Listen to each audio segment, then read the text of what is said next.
1936年10月19号，从江西瑞金开始长征的红军，在经历了大大小小的战役后，终于在陕北地区完成了3军会师。此时的红军战士都很兴奋，但唯独毛主席却有一丝丝忧愁，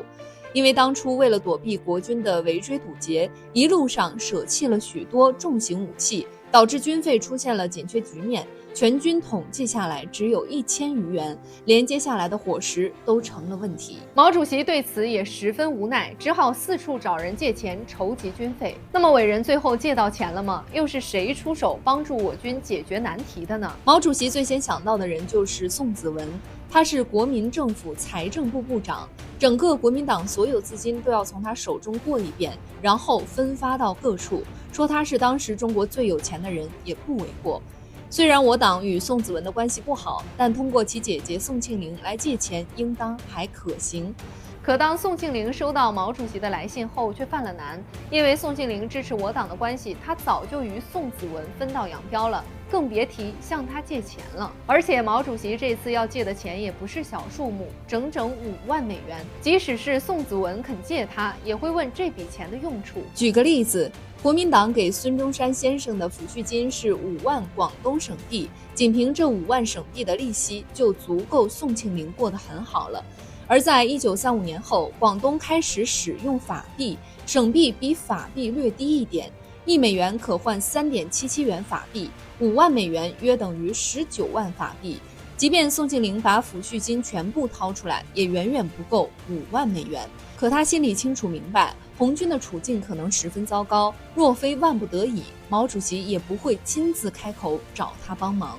于是宋庆龄为了帮我党这个忙，他把自己唯一的住所上海莫里埃路的房子卖了，再加上国民党政府给的抚恤金，最终才凑够这5万美元寄到了延安。可身为国民党创始人的妻子，为何会与我党领导人有交情呢？实际上，宋庆龄女士早在1931年就加入了共产党。孙中山去世后，宋庆龄一直对蒋介石倒行逆施的做法不满，她始终坚守丈夫的三民主义和联俄联共的信念，但一直苦于报国无门。直到共产国际代表主动找上门来，这让宋庆龄终于有了新的希望。当时共产国际远东情报局负责人牛兰夫妇被捕，牛兰手中掌握着大量各国共产党机密情报，一旦他叛变，共产国际运动将遭遇灭顶之灾，营救牛兰夫妇的行动刻不容缓。此时的宋庆龄为安葬母亲途经苏联，作为孙中山的夫人，在国民党中央委员会也有任职，再加上他对共产主义的善意，找他来帮忙与蒋介石谈判比较合适。虽然宋庆龄没有说服蒋介石，但在各方的施压下，牛兰成功由死刑改判为无期徒刑。在此期间，宋庆龄提出要求，希望加入共产党，从事地下工作。但他的身份太过特殊，这名代表只能向莫斯科请示。莫斯科共产国际领导人季米特洛夫对此很是看重。入党后，宋庆龄的共产党员身份一直处于最高保密状态。30年代初期，蒋介石的白色恐怖笼罩在整个国民党统治区内，宋庆龄用他特殊的身份为我党提供了不少国民党高层情报，这也让他与我党的友谊越发密切。然而在1936年借款给毛主席后，他却被一封信暴露了自己的身份。当时究竟发生了什么呢？1936年，宋庆龄给中共驻共产国际最高领导王明写了一封信，他共产党员的身份可能要暴露了。当宋庆龄将5万美元寄去延安的几天后，宋子文突然找到他，并说了一句话：要是我告诉你，周恩来告诉我，不久前你给他们寄去了5万美元，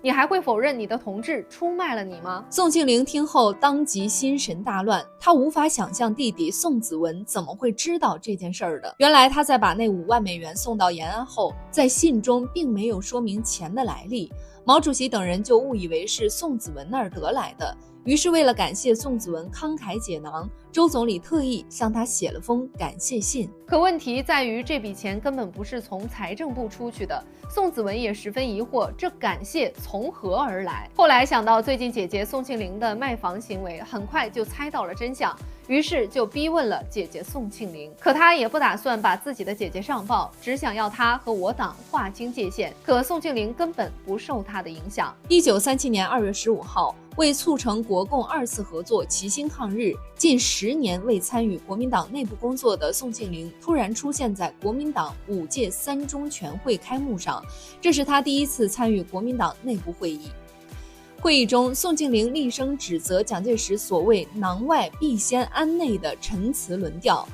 最终，在他的再三努力下，蒋介石抵不住压力，于9月22号宣读中国共产党为公布国共合作宣言，国共抗日连线正式成立。1949年6月，正值建国前夕，毛主席亲自提笔致函宋庆龄，并请邓颖超亲自将信件面呈宋庆龄，以表示尊重。而后来又感觉思考欠妥，因为考虑到宋庆龄的感受，毛主席后来又嘱咐了一句：不用勉强宋庆龄先生。北平是宋庆龄的伤心地，几十年来他都不愿意踏足这片土地，但毛主席的盛情邀请，再加上他与孙中山先生多年未竟的梦想即将在中共手中实现，宋庆龄最终还是同意了北上。8月28号，毛主席亲自到火车站迎接宋庆龄的到来，和他一起的还有周总理、朱德等50多位中央领导人，并在后来的开国大典上，在毛主席的邀请下一起走上天安门城楼。